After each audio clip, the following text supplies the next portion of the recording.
Good evening there, everybody. What is happening? Hopefully, you all are having a wonderful day today. So, when it comes down to it, I thought that I would give my little breakdown of this potential fight that could potentially happen from what I've been hearing on April 30th, of course, of this year. And the fight that I'm going to be talking about, of course, is that of the Shakur Stevenson versus Oscar Valdez fight. And the reason why I thought that I would talk about it not only because I thought that it would make an interesting little video, but I thought that I would break down, in my opinion, what both fighters are going to need to do, in my opinion, in order to win this fight. And that means, in my opinion, that both of these fighters that they're gonna have to put on a hell of a performance to win over one another. Because Oscar Valdez, in my opinion, he is a real deal fighter. I've seen him perform very well against Miguel Berchelt. And I had a slight feeling that I probably should have not predicted Miguel Berchelt to win that fight because it did look like Oscar Valdez all around was more talented. But of course, seeing Oscar Valdez in several fights prior to that, Oscar Valdez, I had seen him dropped. I had seen him overall hurt in a couple of fights, and I did see certain faults there. But of course, he did prove to me and to a certain amount of other people in that fight that he is a legitimate champion. He is a legitimate fighter. I would at least put him on the A to A minus level. Some people may even put him higher. But Oscar Valdez, in my opinion, he does have a certain amount of faults. Shakur Stevenson, what I'll say about him is this. I think that he has yet to really face someone, in my opinion, that is a clear A grade fighter. However, what I will say about Shakur Stevenson is this. Shakur Stevenson does look extraordinarily talented. And do I believe that Mr. Shakur Stevenson is the more talented of the two between him and Mr. Oscar Valdez? Yes, personally I do. Why do I think that? Because I just think Shakur Stevenson, when I take a look at his athletic gifts and when I also take a look at his boxing ability, I think that Shakur Stevenson, what he really reminds me of, he reminds me of a smaller, faster version of Terrence Bud Crawford. And Shakur Stevenson, so far in his career, he really has looked phenomenal. And of course, in the biggest test of his career last time against Mr. Jamel Herring, he pretty much dominated him. He pretty much pinned him into submission when it came down to it. And you can tell that Jamel Herring, even though he did take that fight, and I give him credit, you can tell that he was not super duper excited to take that fight because I believe both of them were prior sparring partners. And he probably was able overall, and I'm talking about Mr. Shakur Stevenson, he probably was able to get the better work of the two. Certain fighters, when they spar with certain fighters, they realize, wow, if I were to face this dude a little bit later on, this dude more than likely would whoop my ass in a real fight. And I think that Jamel Herring more than likely probably had that mindset, but it just is what it is. Because when I look back on that fight, when I take a look at the highlights, Jamel Herring, just from round one, he looked like he had no confidence. He looked like he had no confidence in his jab. He looked like he had no confidence in his ability to outbox Mr. Shakur Stevenson. And even though I think he gave it a very valiant effort, you could tell that, in my opinion, that Jamel Herring, that he just was not going to outbox someone like Mr. Shakur Stevenson. And Mr. Oscar Valdez, what I'll say about him is this. I think that he's extremely talented, but he does have certain faults. And in my opinion, as of yet, it does appear like he has more faults than that of a Shakur Stevenson. Now, is it impossible for Oscar Valdez to beat Shakur Stevenson? I won't say that it's impossible. But in my opinion, Shakur Stevenson in this fight, he probably, at least in my opinion, would be a 3-1 favorite. And some of you may say, wow, a 3-1 favorite, not even, a 50-50 fight, a 2-1 favorite. I just think that Shakur Stevenson, when I take a look at his speed, when I take a look at how quick he is, and sometimes how Oscar, in some of his bigger fights, I'm not saying that he's super duper hittable, but you can get to him when it comes down to it. So, yes, I would personally have Shakur Stevenson as a 3-1 favorite. But in this video, I'm going to be explaining, in my opinion, what both fighters are going to need to do. We're also going to review a video by that of Dante's Boxing Nation to see overall what he has to say. And let's get into it.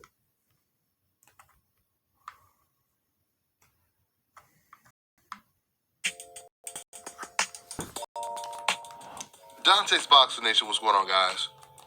Unfortunately, today in boxing, it's not that often that we get really good news.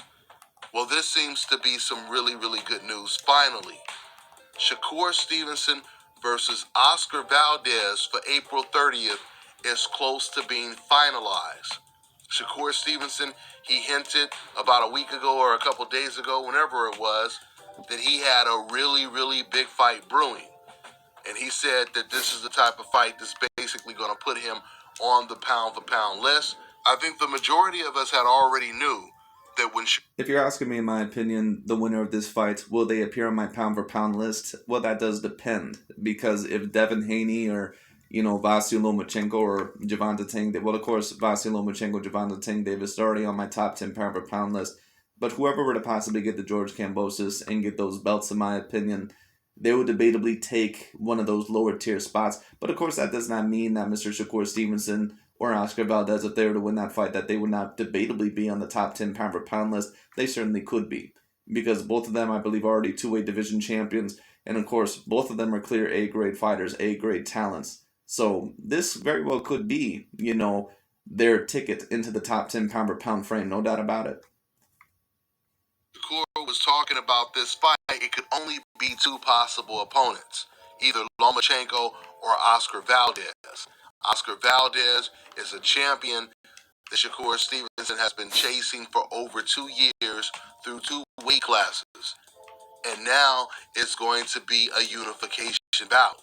Now, even though this fight is not official yet, I believe that it's close to being finalized because of the fact that Shakur Stevenson, he came out right after he beat Jamel Herring, and he said that if he doesn't get the Oscar Valdez fight next, he's going to start thinking that his promoter, Bob Arum, is protecting Oscar Valdez from him. I believe it's a combination of that and Terrence Crawford suing Bob Arum for racial bias. I've already told. I don't really know how far that lawsuit is going to go. It's not necessarily that maybe I don't think that Bob Arum, that, maybe he does not have certain racial bias here and there. But if you're really just claiming that Bob Arum, that he didn't make you a bigger star because of racial bias, I'm not really sure how far that's going to go. And the reason why that is because Bob Arum was able to get Terrence Bud Crawford the fights with Victor Postel, and he also talked about getting him the fights with Josh Taylor and Jose Ramirez.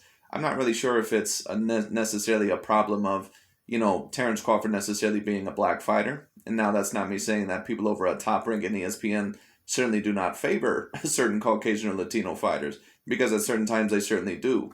Just like the LDBC and New Media, just like they're a pro-black cult, ESPN and Top Rank, they can basically favor Caucasian and Latino fighters. But when it comes down to it, like I said, Bob Arum, I just think that all in all, he does not really like to work with the PBC and Al Heyman. And I think when he took a look at Terrence Crawford's numbers in certain pay-per-views, I don't know if he was willing to take the risk to get him in certain fights with that of a Keith Thurman or Danny Garcia, where they were probably going to ask for a decent amount of money that maybe Bob Arum was not willing to put up. But I could be wrong. We'll see what happens. We'll see how that case goes down. But anyways, when it comes down to it, just to talk a little bit more about this fight, this is going to be a very interesting fight. And in my opinion, just to talk about Oscar Valdez, in my opinion, what does he have to do to win this fight? I explained it actually in the comment section in another video. What I basically said is this: Oscar Valdez, he's gonna have to put on the performance of a lifetime, in my opinion. He's basically gonna have to try to do in this fight what Roberto Duran did to Sugar Ray Leonard in the first fight. Basically, all in all, get at him, rough him up, try to hurt him when it comes down to it. In my opinion, Oscar Valdez, he really needs to try to work off his jab. He needs a jab to the body. He needs to be defensively responsible and keep that hands up, keep the cuffs up at all times when it comes down to it. Try to set him up with counters. But even if you can't hit him with counters, you're going to have to be aggressive towards him the whole entire night. Because if you think that you're just going to be in the middle of the ring with Mr. Shakur Stevenson, someone who is really lightning fast when it comes down to it, you're going to be sorely mistaken. It just is what it is. If Oscar Valdez truly believes that he is just going to outbox Shakur Stevenson in the middle of the ring, this is probably going to look very similar to Guillermo Morgandao versus Nonito Donaire. It just is what it is. Because I think Shakur Stevenson, not only is he a very good technical boxer, but he's just someone that is way too fast. And in my opinion, if Oscar Valdez, who, he's not necessarily slow. Dante's Boxing Nation and a certain amount of other guys, who of course don't like Oscar Valdez or certain fighters, they'll say, oh, well, Oscar Valdez has a really easy style. No, Oscar Valdez don't have an easy style. He is a very good fighter. He is an A-grade fighter, or at least on the A- level. But Oscar Valdez, what he does have to do in this fight, he really has to work off his jab. And in my opinion, you really have to put a potency behind your jab. Because what I noticed with Jamel Herring in the fight is that he was throwing his jab out there a lot, but he had no confidence in it whatsoever. It was pretty much just a rangefinder for him overall in that fight. He had no confidence in his jab whatsoever. Sometimes, just because you have a faster jab doesn't always necessarily mean that someone has a better jab. When you take a look at Gennady Golovkin, for example, Gennady Golovkin's jab was never, super duper fast. It was never overall, super speedy. He wasn't the Flash. But what he was is that he had excellent anticipation, he had excellent timing, and he knew overall when to land it. And every time he did land it, it was super duper powerful when it came down to it. And it pretty much let fighters lose confidence. And Oscar Valdez is going to have to do the same thing. He's going to have to time him very decently well. But even if you can't time him to the head, you have to go to the body early. Because Shakur Stevenson, he's just too quick, in my opinion, for you to completely outbox him to the head. You're going to have to go to the body early. That means, all in all, that double jabs to the body will suffice, in my opinion. A jab up to the head, or overall a jab to the body, jab to the head, double jab, triple jab even, when it comes down to it. Don't get too repetitive, and get that left hook in there early. Because Shakur Stevenson, one thing I noticed about him, and this can be a little bit of a similar problem towards Terrence Crawford as well, and I noticed that they fight someone similar. You can tell that those two have done work together, and that Shakur Stevenson, that he actually is kind of taken after a little bit of Terrence Bud Crawford, because they fight very, very similarly. But the one fault that I see with Mr. Shakur Stevenson is that sometimes he keeps his hands down a little bit too much. He does seem to be defensively irresponsible, but all in all, sometimes he does seem to rely a little bit too much on his reflexes for his defensive responsibility, almost like once upon a time what Roy Jones Jr. did. So, basically what Oscar Valdez should do, in my opinion, work off that jab. And even if, Shakur Stevenson, even if he is out jabbing you, you can't lose confidence in that jab. You can't lose confidence in it. Just like when Deontay Wilder, just like when he fought Tyson Fury. A lot of people were saying overall that Deontay Wilder, that, he needed to jab with Tyson Fury. The reason why I knew that was not going to work is because I knew as soon as Tyson Fury started landing jabs on Deontay Wilder, he was going to abandon it. Because Deontay Wilder is a game plan A fighter. He has no other plan but a game A. And if you're able to out jab him early, he really starts to lose confidence. And especially when it comes to a fighter like a Tyson Fury, someone who can completely outbox you, has very good movement, has enough power to hurt you, it is what it is. So if Oscar Valdez, if he lets Shakur Stevenson out jab him early, and if he's able to get, if he gives up on that jab, the fight is pretty much over. Because if Oscar Valdez is going to go in there and just go straight at him and wing hooks all the time and not work off his jab and not keep his hands up and not be defensively responsible and not cut off the ring successfully, he's going to get completely dominated in this fight. So in my opinion, Oscar Valdez, he needs to work that jab in there. And one weakness I have seen with Oscar Valdez is that Oscar Valdez sometimes, he doesn't always necessarily like to work off his jab. Even in the Miguel Berchelt fight, what I noticed is that sometimes he goes in there and he likes to wing hooks, or he likes to let people run into his hooks, and that's a good thing if you can set him up for that. But sometimes, and you've probably heard this if you've been involved in boxing, but a straight punch will usually always beat a looping punch, or an uppercut, or a hook. And what I noticed in his last fight against that one Brazilian fighter, Conceição, or whatever his name was, when it came down to it, is that Mr. Oscar Valdez sometimes was letting his jab and his right cross hit his face before his punches would land, because he was trying to wing hooks in there. And that's just not going to work against Shakur Stevenson. Don't get me wrong, you need to get hooks in there, especially that good left. Maybe you can also get an overhand right overall to his head, because sometimes Shakur Stevenson, he may wing a left hand. If you catch him getting a little bit wild and crazy, you might be able to catch him with something. But when it comes down to it, like I said, Oscar Valdez cannot get wild and crazy in here. Now, he is going to have to risk it to take the biscuit. What do I mean by that? He's going to have to get in there. He's going to have to make things ugly. Because, in my opinion, Oscar Valdez cannot outbox Shakur Stevenson without making things ugly in there. If he thinks that he's going to be in the middle of the ring and outspeed or out-counter Shakur Stevenson, in my opinion, he is sorely mistaken. He does have some very good counter-punching ability, Mr. Oscar Valdez. He does have a very good hook. He has a very excellent left hook and a good right as well. He's very talented, but like I said, he's going to have to work on that jab. And a right cross also, I think, would suffice in this fight as well. You guys, regardless of how the Terrence Crawford, Bob Arum lawsuit turns out, it is definitely a game changer, because this has never been done in the sport of boxing, where a boxer came out and sued a promoter for racial bias. These are the type of lawsuits that gets a lot of other promoters' attention and puts more pressure on them to make sure they're doing whatever it takes to try to get all of their fighters the fights that they deserve. So if this fight does happen, it's going to be an excellent fight. We already know the potential of Shakur Stevenson. has the potential to become pound for pound #1.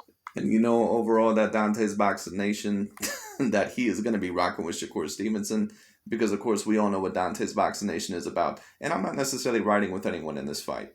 I actually like both fighters. When it comes down to it, personally, I believe that Shakur Stevenson is the more talented of the two. So, but it would be nice to see either or of these fighters possibly take the fight. But we'll see what happens. But I expect more than likely that Shakur Stevenson probably will take the fight.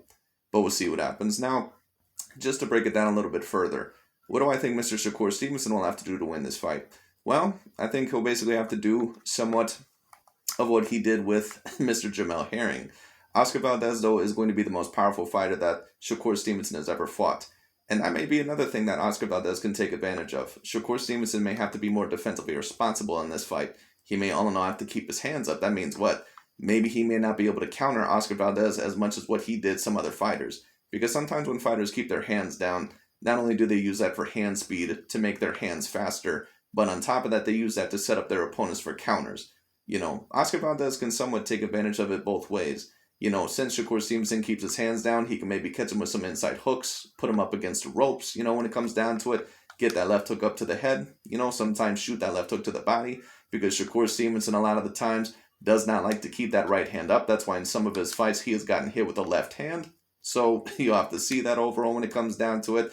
But Shakur Stevenson, in my opinion, the weaknesses of Oscar Valdez, first of all, Oscar Valdez, at least in some of the fights that I've seen him, he could work off the jab a little bit better. So, I am going to have to do a little bit more research, so I'll give my full breakdown a little bit later on. But when it comes down to it, Shakur Stevenson, he should try to out-jab Oscar Valdez, and more than likely, he's going to have that advantage anyway.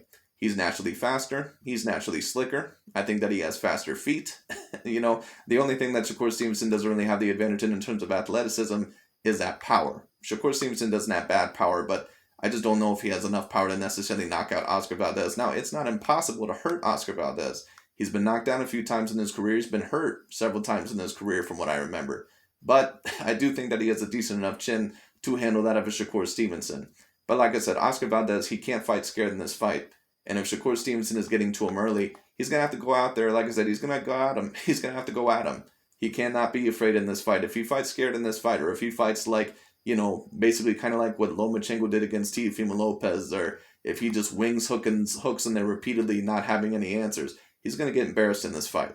So like I said, Oscar Valdez, he has to go in there very carefully. He has to work off his jab to the body, go to the body very early, repeatedly hook him there. And Shakur Stevenson, what he should do in the beginning of the fight, in my opinion, is work off the jab and work off the straight left when it comes down to it. Sometimes Oscar Valdez, instead of working off his jab or throwing straight punches, he'll throw looping hooks straight at you.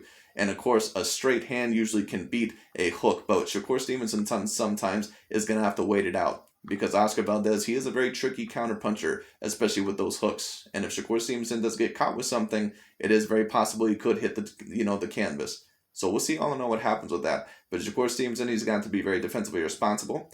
He's probably overall going to have to stick his jab out there, get that left cross out there, because of course he's a southpaw. Go to the body a little bit early, mix it up, jab to the head, jab to the body, get that left cross in there, maybe a left uppercut here and there. Get in and out of the zone, use your feet, circle around him, maybe frustrate Oscar Valdez a little bit. And when it comes down to it, another thing about Oscar Valdez is that if he does get hit, he will back up, but sometimes when he backs up, he doesn't keep his hands up, and overall he will back up in a straight line, which means that you can predict somewhat where he is going to be. So sometimes when Oscar Valdez, when he backs up, you actually can hit him even more if you go at him. Now, you don't want to go in there just blindly because sometimes he can hit you with a counter. But Oscar Valdez, when it comes down to it, sometimes he will not be expecting certain counters to come at him. So we'll see all in all what happens with that. Shakur will have to be very tactical himself, but it'll be very, very interesting. The best fighter in the world really soon. Another one that could possibly land, that's if Oscar Valdez's hook doesn't get there first. If Oscar Valdez, all in all, if he misses with the left hook, one thing Shakur Stevenson should try to counter with is the right hook, because of course that's something that a southpaw can hit an orthodox fighter with. Which is not good news for old media. But he's going to have to watch out overall of Oscar Valdez timing that right hook of his. Shakur Stevenson does have the hand speed, but if he sees that Shakur Stevenson is going to go for a right hook, there's a very decent possibility that Oscar Valdez might try to get him with an upstairs left hook as well. So Oscar Valdez is going to be timing that. At least I expect him to be. But we'll see what happens. It comes to this fight. This is not a fight that old media or the decafs wanted because they've always felt the wrong guy would win. And this is the reason why old media, they never talked about this fight ever being made in the last 2 years. But for real boxing fans, this is excellent news.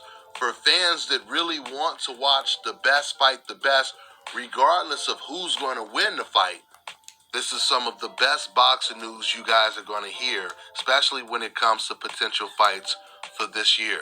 So let's see if the fight gets announced soon. That's all I got for now, guys. I'm on to the next one. All right, now check this out, guys. Anyways, that's pretty much for Dante for this video. But like I said, this fight is going to be very entertaining. It's going to be very interesting. And this is pretty much my short breakdown for now.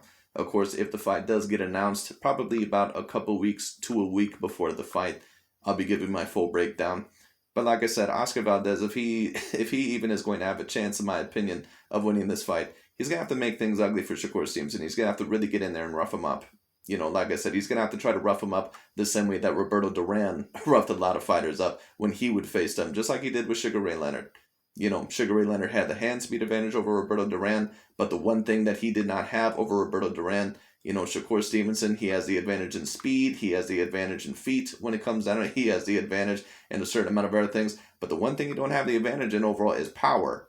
So the big question is, can Oscar Valdez, can he work off his jab? Can he get in there all in all? And can he make this a very rough and tough fight for Shakur Stevenson? Can he counter him early? Can he make him a little bit uncomfortable? Because Shakur Stevenson, when it comes down to it, I promise you, if Oscar can somewhat counter him a little bit, maybe Shakur will rise to the occasion. But Shakur Stevenson, when it comes down to it, I don't think he's ever fought a fighter like Oscar Valdez before. Now we'll see what happens.